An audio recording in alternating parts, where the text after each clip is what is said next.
I have been an archivist for 41 years. I have catalogued 11,214 vessels across 609 star systems.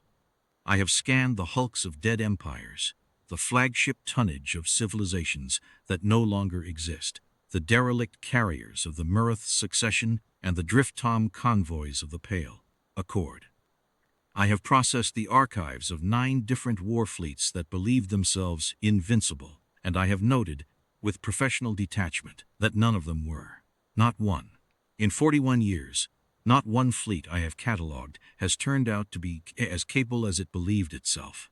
This is not a criticism. It is simply the consistent finding of the archive. The gap between a civilization's assessment of its own power and the archive's measured record of that power is, on average, significant, and the direction of the error is always the same. Every civilization overestimates.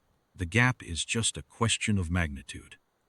I am telling you this so that you understand what it means when I say that what happened aboard the Tiav, persistence of record on the 14th day of the Compact's 462nd survey cycle, was something I did not understand, and do not understand now, and I am not certain I am the right being to explain it. The explanation requires a kind of mind that I no longer possess, and perhaps never did, and I am not sure which of those two possibilities disturbs me more. My name is Vesh. I am Comptroller, 3rd grade, Thedari Intake Division, assigned to Survey Arm 9. I kept my log. Every comptroller keeps their log. It is not optional, it is not a courtesy, it is the foundation of everything the Compact is and does. The log is the archive's heartbeat. My log is complete, and I have read it back 3 times since returning to the division relay station at Kethvar, and the entries are accurate, and the sequence is accurate, and the numbers are accurate, and the numbers are accurate, and I still cannot fully explain what they add up to. What I can do is tell you what I observed, not what I understood. Understanding is a different question, and one I am leaving to whoever inherits this report. What I can give you is the sequence of observations in the order I made them, recorded in the flat professional language that is the only language available to me for work of this kind. I have no other register for this. I am going to try to be precise. Precision is what I have. It is, at the moment, most of what I have left. The contact appeared on the passive array at 17 minutes past the 3rd watch cycle on the 14th day. I was at my station. I am always at my station on approach legs, not because the protocol requires it, though it does, but because I am an archivist in the particular sense of the word. That means I genuinely want to know what the sensors find. The approach is when data begins, and data is the shape of my work. After 41 years, it is not a professional obligation. It is more like a reflex, the way a musician listens even when they are not performing. The Tiav persistence of record is a dedicated intake vessel, not a warship, not a freighter, not a diplomatic hull. She is 112 meters from bow cap to stern collar, crewed by 29 personnel, and her sole purpose is the identification, scanning, and cataloging of anomalous contacts within her assigned survey arc. We are not built for speed. We carry no weapons and no armament of any kind. We do not need to be fast, and we do not need to be armed, because in 41 years of survey work, not one vessel has declined to be catalogued by the Compact. Why would they decline? The Compact is the archive. The archive is the accumulated understanding of 600 years of continuous survey work, a record that no single civilization could maintain or access without the Compact's institutional continuity. To refuse cataloging is to demand erasure from the shared knowledge that organizes civilization in this region of space. It is, practically speaking, to claim that you do not exist. No one does that. No one has ever done that in the Compact's entire operational history. That was what I believed on the 14th day. I believed it the way a Thedari believes that the homeworld's sun will rise tomorrow. Not as a proposition I had considered and consciously affirmed, but as a structural assumption of my existence. The kind of thing so old and deep that it does not present itself for examination, because there has never been a reason to examine it. The first thing the passive array told me about the contact was its mass. My log notation, contact, Class indeterminate. Mass estimate above threshold. Bearing 27.4. Range 18,000 units. Apparent drift velocity 0.003. I looked at the mass figure and concluded the passive array had experienced a calibration drift. Calibration drift happens on long approach legs. The array accumulates thermal noise and the mass estimates degrade. Standard procedure. Secondary confirmation ping. I ran secondary confirmation. Secondary confirmed the mass. I ran a tertiary at a different array section. Tertiary confirmed the mass. I adjusted my professional assessment from calibration drift to unknown object. Unknown object is a less comfortable position than calibration drift, but it is at least accurate, and accuracy is what I am for. What the three confirmations were telling me was this: the object drifting at bearing 227.4, with an apparent velocity of 0.003 of a standard unit and no detectable power signature, had a mass roughly equivalent to a Murrath war cradle.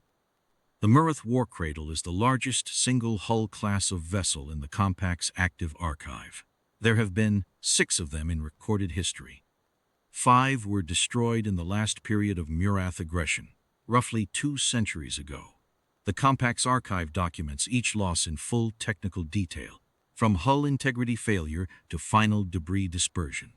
1 was salvaged by the Compact and converted to agricultural processing near the Thedari, homeworld. I have seen it twice on transit jumps.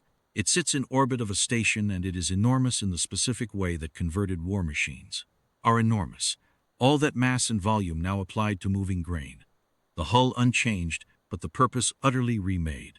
It does not look like what it was. But the mass is the same mass, and the mass is unmistakable. There were no unaccounted Murrath war cradles. There was no class of vessel in the Compact's entire active archive that corresponded to an unregistered mass of this scale drifting, without power signature, in the deep and largely uncatalogued outer reaches of Survey Arm 9. A sparse region, not a shipping lane, not a transit corridor, not proximate to any catalogued outpost or installation of any recorded civilization. It should not have been there. I noted that in my log with the flat notation of intake procedure. Anomalous mass. No archive match above threshold. Initiating active survey. Approach. And I brought us in.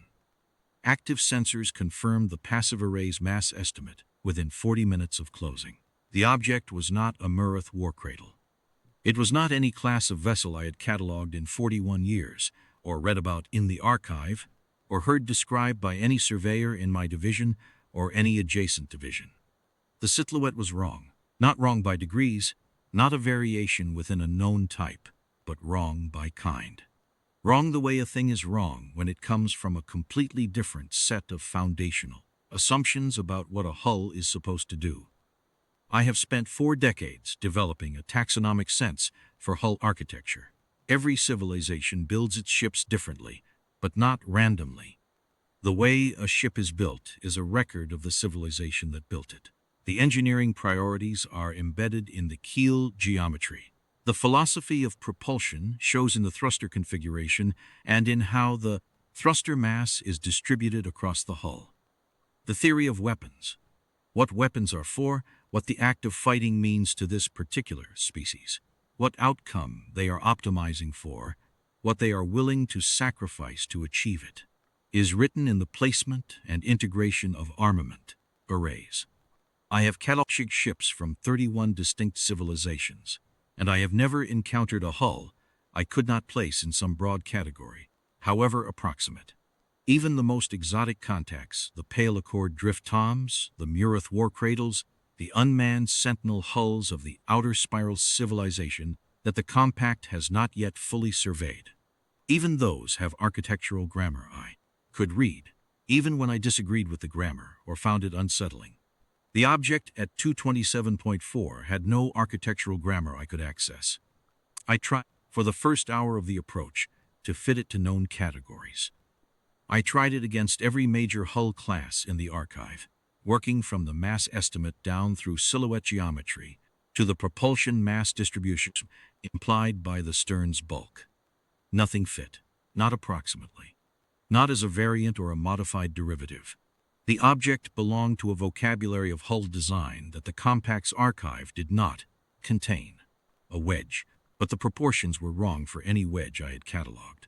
Longer than its mass suggested it should be, which meant the density distribution was non-uniform. Either there were large voids inside it, hollow chambers, or the materials used in the outer hull casing were substantially lighter than the materials required by the internal core structures, or both. The stern section was bulked enormously, in a way that only made sense if the propulsion systems embedded there were of a scale inconsistent with the vessel's current absence of any power signature. If those systems were real and functional, the absence of any power reading did not indicate malfunction. It indicated dormancy, a choice to present as cold. The bow came to a geometry I did not have a precise term for. Not a point, and not a blunt face, but something between them, with a curvature that I would later understand was functional, designed to direct and channel energy, both incoming and outgoing, but that on first observation simply read as from elsewhere, outside my entire frame of reference. Hull coloration, black, not painted, not treated with absorptive panels for stealth. That technique has a specific spectral signature that our sensors are calibrated to detect. And this was not that. Black the way a material becomes black when it has been through fire so many times, so repeatedly and deeply, that the fire is no longer something that happened to the material. The fire has become part of the material. The outer surface of this hull had an absorbency profile that my sensors flagged as inconsistent with any metallic compound in the Compact's Materials Science Archive. I noted the anomaly. I flagged it for specialist analysis. I continued approach. I brought us to 600 units distance and held position. Standard survey approach. The distance I have used 11,214 times. I noted in my log that the object was approximately 15 times the length of the persistence of record. I noted this without emotional coloring, because that is how I log. But I want to note it here, for the record. 15 times our length. At 600 units, even at that distance, the object was not a background element. It was the dominant fact of the visual field. Unknown hull, no archive match, full deep scan protocol initiated. Full deep scan protocol. I want to be precise about what this means, because it becomes the hinge of everything that follows. The Compact's full deep scan is not passive observation. It is active and penetrative. We direct broad-spectrum resonance arrays at the target vessel and read what comes back. The resonance passes through the hull, through every layer of internal structure, reflecting off every chamber wall, every conduit, every installed system, every active or dormant component anywhere inside the vessel, and returns to us carrying the geometric and material signature of everything it passed through. At the end of a full deep scan, I can tell you the number of load-bearing members in the keel, the composition of whatever atmosphere the hull holds internally, the presence or absence of life forms above a 4-kilogram mass threshold, the configuration of every power routing and weapons cycling system aboard, the status of any active or dormant automated processes anywhere in the vessel. The resonance is not a passive signal. It puts energy into the target. It projects into the target vessel and reads what comes back. In 41 years of survey work, we have never had a vessel refuse a deep scan. Some have been damaged by it. If hull integrity is insufficient, the resonance can accelerate a structural failure. 3 such incidents in Survey Arm 9's operational history, all documented in the divisional archive. But vessels do not refuse. They cannot refuse. The Compact scan is not a request. It is not a negotiation. It is not subject to consent. It is simply the archive looking at a thing, and the thing being looked at. The Compact looks.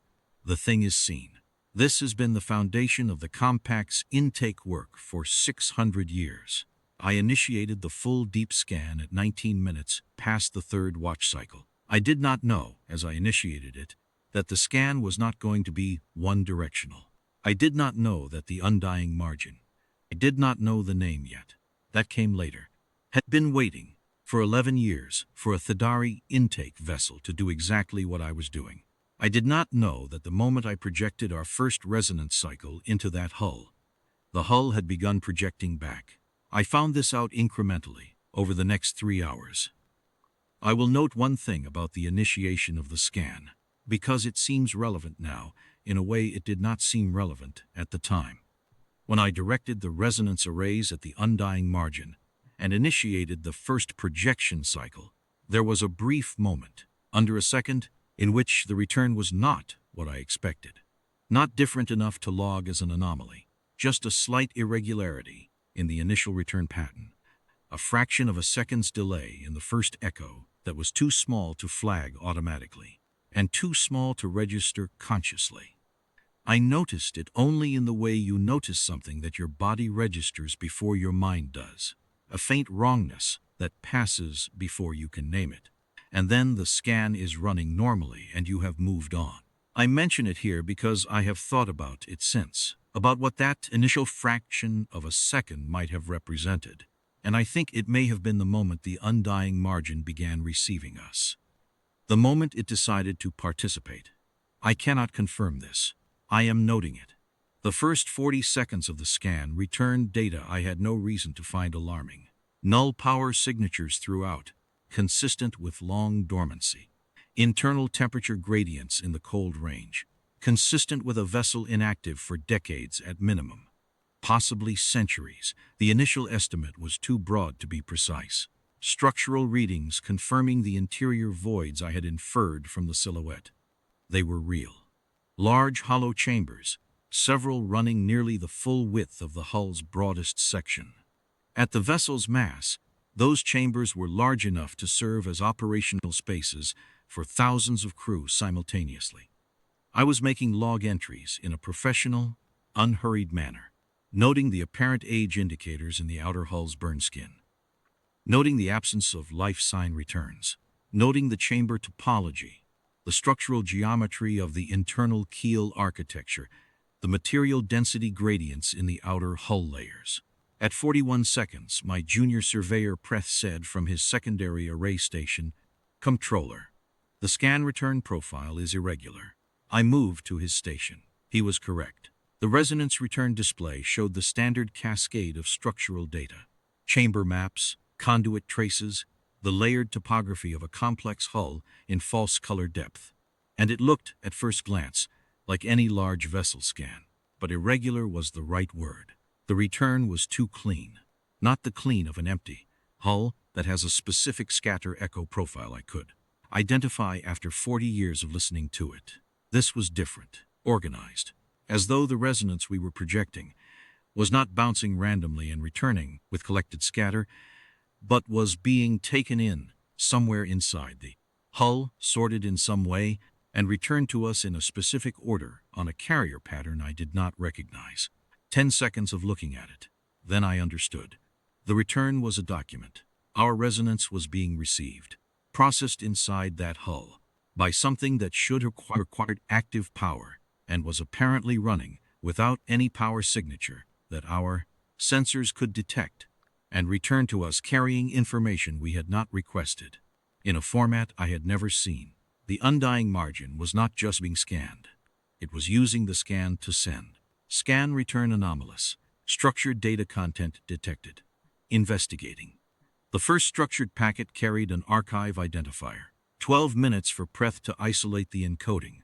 Not a compact encoding. Something that used a mathematical substrate our translation matrix recognized only in outline, as a structures it had encountered in fragments from other surveys, but never in complete form. 31 more minutes for the matrix to produce a working rendering. The vessel. Undying margin. Origin. Terran construction. I knew of Terrans in the way a professional surveyor knows of a non-signatory species, as a classification entry, not as a direct encounter record. Terrans, organic species, homeworld catalogued, currently non-signatory to compact survey protocols, militarized, contact advisory in effect. I had encountered that entry perhaps twice in the course of other research. Contact advisories are administrative markers. I held 46 others in my reference file at any given time. None of them had ever produced a direct encounter in my career. and I had assigned no particular weight to the Terran entry. What the entry did not tell me was why the follow-up survey from 11 years ago had never been completed. I had assumed scheduling backlog, which is common at the operational scale of the Compact's survey program. The assumption was wrong. The documents the Undying Margin was about to send me would explain why. Vessel identified. Undying Margin. Terran origin. Continuing deep scan. The structured data packets continued to arrive. The Undying Margin was sending its own archive, configuration data, armament registers, propulsion specifications, operational histories. Each file transmitted with a thoroughness and internal consistency that I would have admired in any professional archivist. Not just in terms of volume, but in terms of the organization of the data, the logical structure of the disclosure, the way each file cross-referenced the others to form a coherent picture rather than a collection of disconnected records. Someone had assembled this disclosure carefully. Someone had wanted it to be readable. I should have been suspicious. I know that now, and I knew it within the first hour, at some level below professional awareness. But the professional awareness was occupied with the data. 41 years of partial returns. Corrupted packets, resistant hulls that give you fragments you have to interpolate. Here was a contact offering everything cleanly, completely in organized form. The part of me that had spent 4 decades working with incomplete and resistant data was grateful for it in a way that overrode caution. Clean data is not a common experience in survey work. When it arrives, you receive it. The armament register arrived at the 1-hour mark. I was at my station reading it with Preth at my shoulder, and I heard him make a sound that I have never heard a trained surveyor make before or since. A small, involuntary, high-pitched exhale. The sound of an organism that has received information and not yet found a category for the response. It was not a controlled expression. It was the noise that happens before the organism decides what the information means. I understood it because I was making the same calculation and producing the same internal sound, which I suppressed for professional reasons. The armament registers described weapons systems that were not possible for a hull of this mass. I need to be precise about what I mean when I say not possible, because I am not using the phrase loosely. I do not mean theoretically impossible. The Compact's archive is full of remarkable and terrible instruments from 100 civilizations, and theoretical impossibility is not a phrase I apply easily. What I mean is this: the systems described in the register were not consistent with the hull I was scanning, because the physical constraints of a hull, this length and this structure, set limits on the mass and volume of systems you can install within it, and those limits are not negotiable. They are physics. They are not engineering challenges. They are physics. The ordnance mass described in the register, the power requirements to cycle at the operational rates, the specifications listed, the heat management infrastructure required to sustain them across the engagement durations described, the targeting architectures embedded throughout the forward hull geometry. None of it was consistent with a hull this length. You do not install these weapons in a hull this size. You install them in something 3 to 4 times larger, or you rebuild the hull from the keel outward to manage the structural and thermal loads that these systems generate. And even a complete rebuild forces trade-offs, because the physics impose trade-offs, and trade-offs cannot be avoided. Every civilization that has ever built a weapons platform has encountered those trade-offs. I have catalogued the results across 31 civilizations. The trade-offs are a universal fact of vessel construction in this region of space. The Undying Margin had not made those trade-offs. The configuration data described a hull that contained all these systems and was structurally intact around them, and the only way that was possible was if the material science embedded in this hull had solved problems. The Compact's archive contained no solution to, had treated as tractable constraints that the Compact had assumed were fixed. We do not know what we do not know. This is the oldest caution in the archive. I have cited it to junior surveyors perhaps 100 times in 41 years. I had never felt the weight of it, not genuinely, not in my body, before that moment. Before I sat at my station reading an armament register that should not have been possible and confirmed it was real. Armament data received exceeds archive parameters, requesting secondary confirmation. The secondary confirmation, cross-referencing the transmitted register against our own independent deep scan return from the resonance arrays, confirmed every system the document described. The configuration was real. The hull contained what the document said it contained in the configuration the documents described, and the hull was intact around all of it. I sat at my station for perhaps 30 seconds without making a log entry, which in 41 years had never happened before. The propulsion specifications arrived at 1 hour and 22 minutes. I checked the unit conversions 4 times, because the numbers the translation matrix produced in the first rendering could not be correct. They were correct. All 4 verification passes returned the same figures. The undying margin's sustained propulsion output, fully loaded at operational mass, was a number I had only ever encountered in theoretical papers at the extreme fringe of Thedari physics inquiry. Papers discussing what propulsion might achieve if certain constraints that the Compact's working engineers treated as fixed. Certain physical constants involved in the interaction of propulsion systems with the medium of space turned out not to be fixed. The papers were speculative. They lived at the edge of what the Compact's theoretical physics community considered plausible, and they were regarded by the engineering community the way working engineers typically regard frontier physics. As interesting, possibly relevant in several centuries. If resources were devoted, and if the universe cooperated, the Terrans had apparently not waited for the universe to cooperate. They had found another approach, and the result was in front of me, and the result was a propulsion capability that exceeded anything in the Compact's 600-year archive of vessel performance data by a margin. That was not an engineering advancement. It was a different category of thing. I sat with this for a moment, and then I noted it in my log and continued receiving data, because the data was still coming, and the log required entries, and the procedure was the procedure. Preth was quiet at his station for a long time. Then he said, "Comptroller, how old is this ship?" I had not produced a definitive age estimate yet. The spectral analysis of the burn skin had given me a preliminary range of 200 to 800 years. Too broad to be useful, but the scan was still processing and a better estimate would come. I told Preeth this. He said, "The operational history documents are coming through now." I moved to the secondary display.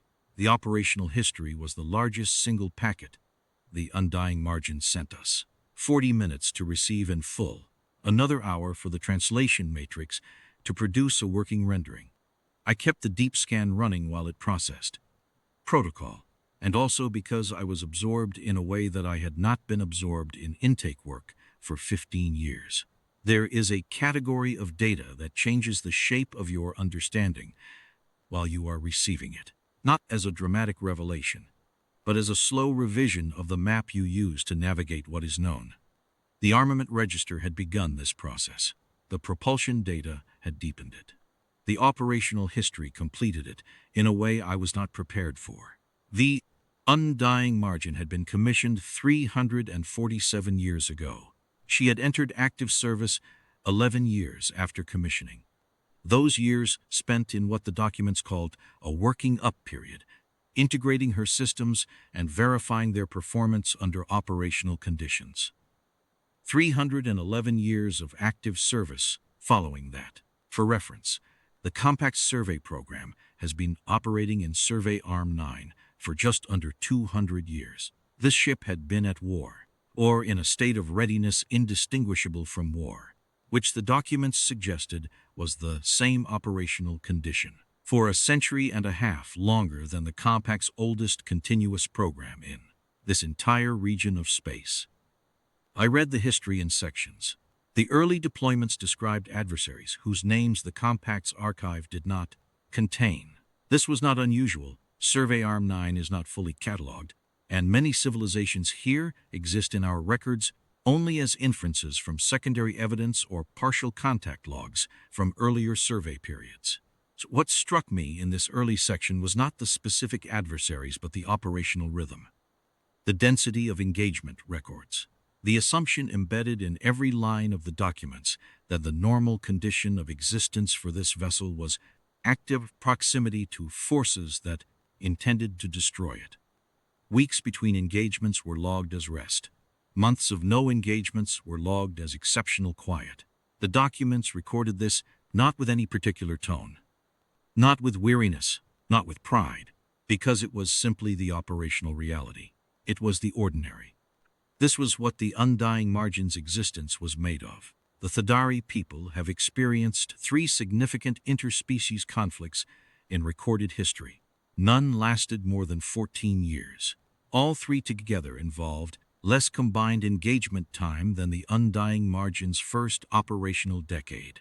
The refit records told a different kind of story. 7 major refits over 311 years. Each refit was an upgrade, not a maintenance, and the distinction is critical. Maintenance keeps a vessel operational at its existing capability level. Upgrade increases capability. The undying margin had been made more capable 7 times, and I compared the armament registers from the earliest and most recent refits side by side. The version of this ship that had entered active service 300 years ago. Already, by everything I had been reading, substantially beyond anything in the Compact's archive, had been considerably less capable than the hull I was scanning. What I was scanning was not a 300-year-old design. It was the accumulated product of 3 centuries of iterative development applied to a platform that had been in continuous operational use for all 3 of those centuries, with live operational experience feeding back into every successive refit. Each engagement had generated data. Each data set had generated lessons. Each refit had applied the lessons in hardware. You cannot build what the undying margin was without the 300 years. The 300 years were not the background context of the build. They were the build itself. The undying margin was not a design that had survived 3 centuries. It was a design that had become something through 3 centuries. That was different in kind from what it had been when it started. Because everything it had absorbed and survived and learned from had made it into something its original designers could not have fully anticipated. Then I reached the section on significant single-ship actions, and I stopped being professionally detached. The undying margin had 11 records in this category. I will describe the first one precisely, because the first one is where I understood, and the others are confirmation of what was already understood. The action the documents designated the crossing of the Harith Passage. The undying margin had met a fleet of 914 vessels. This fleet had been assembled by a civilization that had. The documents quoted captured intelligence assessments from that civilization. Determined that 914 vessels represented a sufficient force to destroy a single human warship. They had done their analysis. They had gathered their intelligence, applied their military methodology, and arrived at a number. 914 was the number they arrived at, and they had presumably committed to it with confidence. The engagement lasted 4 hours and 17 minutes. Let me pause here, because the force calculation matters. The Compact's archive contains several theoretical assessments of multi-vessel military engagements, produced over the years for the Compact's own contingency planning. They vary in methodology, but the basic finding across all of them is consistent. The minimum force multiplier for statistical certainty against a single highly capable vessel, when attacking with a large number of lower capability vessels, is somewhere between 10 and 15 to 1, depending on capability differential and engagement geometry. Below 5 to 1 against a genuinely capable vessel, the attacking force's probability of prevailing drops below 50%. The models are theoretical, but they are grounded in the physics of how engagements work, and they have been tested against historical data, and they are the Compact's best framework for this kind of analysis. 914 to 1 is not a force multiplier. It is a statement of conviction. It is the number a civilization arrives at when it looks at a single warship and decides, we are not leaving anything to chance. We are going to be certain. We are going to bring a number that makes the outcome not a question, but a fact. The documents listed 207 vessels as returned from the crossing of the Harith Passage. 207 out of 914. I sat with that number. I did not enter commentary in my log. I entered it as intake data. Significant Action 1. Harith Passage, engagement duration 4H17M. Opposing force 914, return 207, logged. Professional notation, no color. But I felt, reading that number, something I do not have a precise professional term for. Something in the vicinity of the Thedari concept of the cold water realization. The moment understanding arrives and you cannot stop it, when the ground of your working assumptions revises itself whether you want it to or not. I read the other 10 actions. For the record, because this belongs in the permanent archive, 11 significant single-ship actions across 3 centuries. Combined opposing force, 6,841 vessels. Combined surviving opposing force, 903. Survival rate, 13.2%. 13%. Not from one engagement against one adversary, under one set of particular circumstances that might not generalize. Across 11 separate engagements. 11 separate civilizations or factions, each making their own independent assessment of what force was sufficient. Each arriving at a different number, each committing to that number with whatever confidence they could muster. All of them wrong. 87% of everyone who tried, across 6,841 individual vessels, did not return. That is the undying margin operating alone. The fleet records. The Iron Margin Fleet, the formation the undying margin served as part of, 44 fleet engagements over 300 years. The win-loss record of the Iron Margin Fleet, rendered by the translation matrix from the documents surrounding linguistic context. Undefeated. Not winning, not predominantly successful. Undefeated. 44 engagements over 3 centuries. Undefeated. I noted it in my log. Fleet record, Iron Margin Fleet, 44 engagements record. Undefeated. Logged. I wrote it in the flat notation of intake data, and I sat with what it meant. The fleet record was not what changed the ground. The 11 single-ship actions had done that. The fleet record was simply confirmation that the phenomenon was not limited to one remarkable vessel, fighting alone. The Iron Margin Fleet was what the undying margin belonged to. The undying margin was not an exception within the fleet. The undying margin was a representative of it. The scan was still running.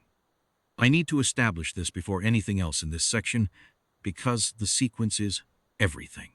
The deep scan protocol I had initiated at 19 minutes past the 3rd watch cycle had been running, continuously and without interruption throughout everything I have described. The approach, the initial returns, the structured data packets, the armament registers, the propulsion specifications, the operational history in all its sections. Through all of it, the scan had been running, because that is what scans do. They run. The resonance loop is continuous. We project, the target reflects, we receive, we project again. Automated. Ongoing. A closed loop that, once initiated, continues until the comptroller issues a close command and the array acknowledges it. The undying margin had been receiving our resonance. Every cycle of every projection we had made since 19 minutes past the 3rd watch cycle, for 3 hours and 10 minutes.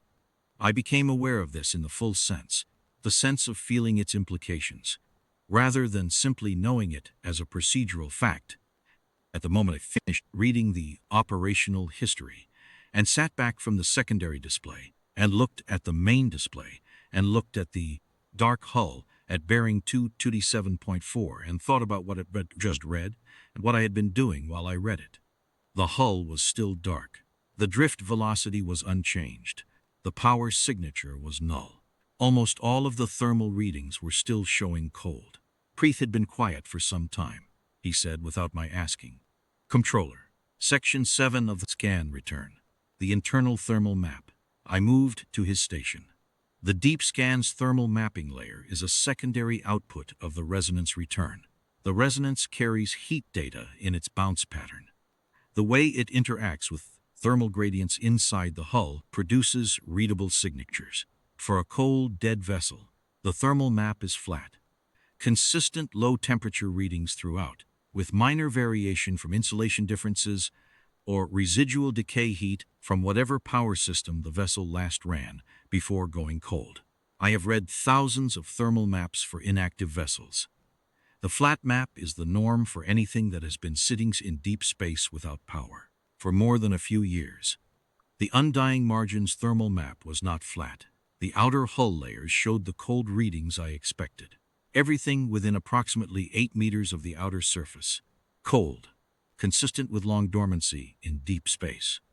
Inward from that boundary, the readings changed. The elevation was not dramatic, not the temperatures of active propulsion, not weapon cycling heat, not the signature of any active power system I could identify, but elevated above the background minimum and elevated in a specific pattern that I recognized after a moment of staring at it, because I had seen a version of this pattern once before. 14 years ago, in a scan of a biological hibernation facility operated by a species that used induced torpor for long-range transit.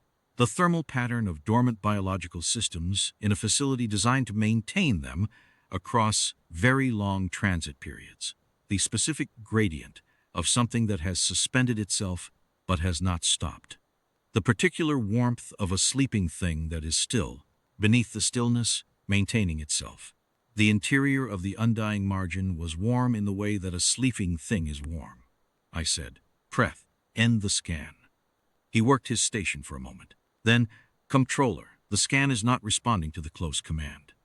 I moved to his station. He was correct. The scan close command was issuing. The resonance array was not acknowledging it. Manual override on the primary console. No response. The array continued cycling. I looked at the deep scan display for 3 seconds, and I understood what I was looking at. The resonance cycle was no longer running on our initiation. The exchange had changed direction, or rather had become something our system's conceptual framework did not have a term for. Not a mutual exchange, not two parties scanning each other simultaneously, but a capture. The scan was continuing because the Undying Margin was continuing it. Our arrays were cycling because they were being cycled. We had initiated, and something had taken over initiation, and we could not stop it. I said, "All stations.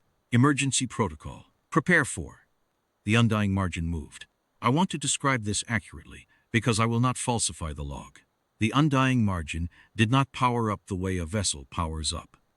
There was no escalating sequence of propulsion plant ignition. No thruster bloom visible on our external sensors. No energy discharge of the specific types that the compact sensor suite is calibrated to detect as precursors to large vessel movement. Those precursors are detectable because acceleration requires energy, and energy requires build time, and the build time is measurable. I have observed it in every large vessel contact I have scanned in 41 years. It is a reliable signature. The Undying Margin did not have build time. The ship moved the way a sleeping thing moves when it decides to wake, not with effort, but with a settling, a reoccupation of presence, a becoming here that had not been here before. One moment, a dark hull drifting at bearing 297.4, apparently cold, apparently inactive, as it had been for 3 hours and 11 minutes. The next moment, there, in a way it had not been there before. Present in a way that the drift of the previous hours had not been presence at all, but something masquerading as it. The bow turned toward us. 600 units, our distance, the standard survey approach distance. The distance calculated for safe sensor return while remaining outside the physical hazard range of any catalogued vessel. That calculation requires knowing the vessel's maximum engagement range. The calculation requires a catalog entry. We had no catalog entry for the Undying Margin. We had no engagement range figure. We had nothing in the archive that was applicable to this hull. There was no file. The undying margin covered 600 units in 11 seconds. I was watching the range display. I watched the number change. 11 seconds. The timestamp is in my log. The timestamp is accurate. In units consistent with the Compact's standard propulsion performance tables. The tables derived from 600 years of survey data across 31 catalogued civilizations. The acceleration demonstrated was approximately 47 times the maximum recorded for any vessel in the Compact's active archive. 47 times, not 47% better than the best-known propulsion. 47 times the best-known propulsion. The entire catalog, 600 years of performance records from every civilization the Compact has surveyed, does not contain a single data point within a factor of 47 of what I had just observed in 11 seconds. The undying margin stopped at 18 units. 18 units, the standard survey approach is 600. Below 40 units, the Compact's intake protocol has no guidance because no documented vessel in the Compact's history had ever closed uninvited to less than 40 without my crew having substantially more warning than we had received. 18 units is inside every safety margin I have ever operated within. It is the distance at which hull weathering is visible without optical magnification. The distance at which scale ceases to be a data point on a display and becomes a fact about your spatial relationship to an enormous physical object. The way you understand the scale of a cliff, not by measuring it, but by standing at its base. The undying margin at 18 units was larger than the effective width of my perceptual field, not larger than I could detect. I was detecting all of it. The sensors had full coverage. Larger than I could take in at once, the way a large and close thing defies the eye's attempt to frame it as a single thing. It exceeded the frame. Preth made a sound. I have not noted in the log what kind of sound it was. The fourth packet came through on our communication system. Not the scan array, the communication system. Using a Thedari Compact standard channel that the undying margin should not have possessed the access codes for. Formatted in the Compact's formal address protocol. Species identifier, survey arm identifier, individual surveyor rank designation. The three-part structure that every official Compact intake document uses. The format was exact. The protocol was exact. Whoever had written this document had known not only which channel to use, but how to format a communication that would be recognized as official intake correspondence by the Compact's systems, addressed to Thedari Species, Survey Arm 9, Controller. To me, specifically, by function. The document had been written in advance and waiting, not for me specifically, for any Thedari Compact surveyor who initiated a deep scan on this hull. Someone had known, with enough certainty, to prepare a complete 47-page document for the occasion, that the Compact would eventually send an intake vessel to this location, and that the intake vessel would do what intake vessels do, and that whoever arrived deserved a complete explanation. I will summarize the document, because the complete version is appended to this report. The undying margin was not a derelict. It had been positioned at bearing 207.4 deliberately, 11 years ago. 11 years being the interval since the Compact's last attempt at formal intake survey of Terran space. Placed in dormancy, not deactivation. Placed as a response to what the Compact had been doing. The Compact surveys with deep scan resonance arrays. The undying margin was a deep scan resonance array, a very large, very old, very capable one. For the 3 hours and 26 minutes that the persistence of record had been projecting resonance into this hull, the undying margin had been receiving and processing that resonance and doing for itself exactly what we had believed we were doing for the Compact, building a complete archive entry. For the TIAV persistence of record, for our sensor configurations, our propulsion systems, our life support, our communication protocols, our crew, individually to the biological signature resolution that our own scan technology had achieved on the undying margin's interior. The document stated, this information was transmitted via a tight beam carrier embedded in the standard resonance return to the Iron Margin Fleet's standing monitoring station positioned in this survey arm. The station received and acknowledged. The acknowledgement occurred 1 hour and 47 minutes into the scan. Reference point 17 in the hull's internal memory log. I checked the internal memory log. Reference point 17 was there, time-stamped exactly as the document described. The response protocol had 3 stages. Stage 1, transmission of survey data to the monitoring station, complete at 1 hour 47. Stage 2, this document, in progress. Stage 3, what I was currently experiencing, the undying margin at 18 units, the scan no longer in our control, the communication channels not responding to division. The document said, the Compact has conducted intake surveys of 609 star systems in Survey Arm 9. Of those surveys, 14 included vessels or installations belonging to or associated with the Terran species.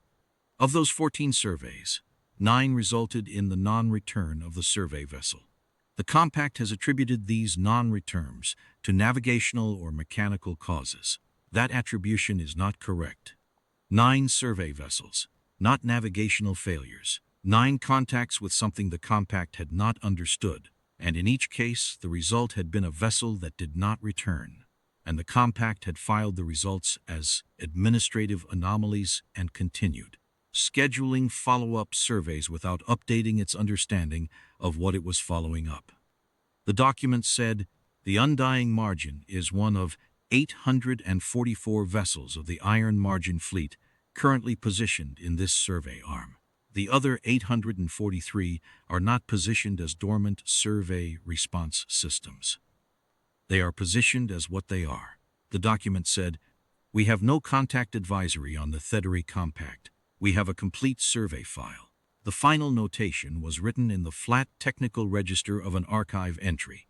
My register, the Compact's register, the language of catalogued and confirmed fact. Thedari Compact, Survey Arm 9, status, catalogued.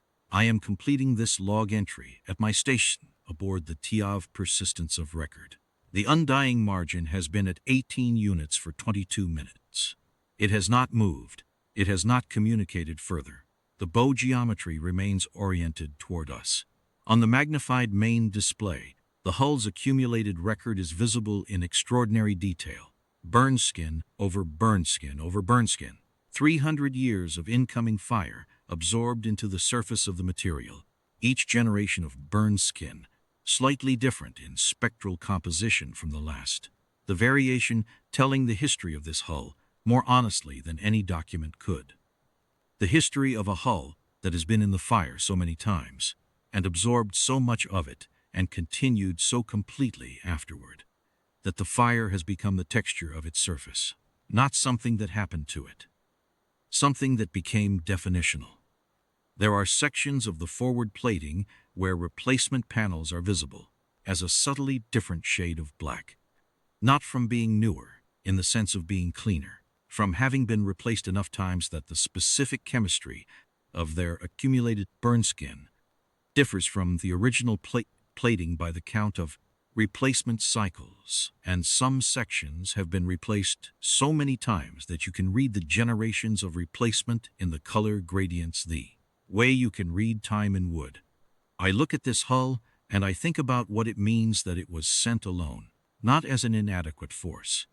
The 11 single-ship engagement records make clear that alone, this hull has been sufficient against forces that dwarfed anything the Compact's survey program would be likely to encounter, sent alone as a considered decision.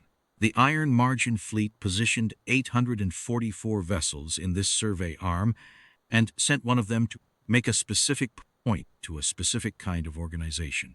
And the one they sent was the one with 300 years of burn skin and an undefeated record and a hull full of systems the Compact's archive had no category for. The other 843 are positioned as what they are. I keep returning to those 8 words. It is the most economical description of overwhelming force that I have encountered in 41 years of archived communications from 31 civilizations.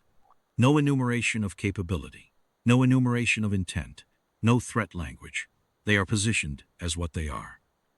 If you understand what the Iron Margin fleet is, And after today, the compact does. Those 8 words are complete. If you don't understand what it is, the words tell you precisely what you need to do before you act. Find out. We sent a survey vessel. They sent a mirror.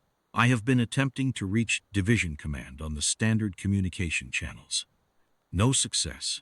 I do not know whether this is a system fault in our equipment or something else, and I am not going to speculate in the log.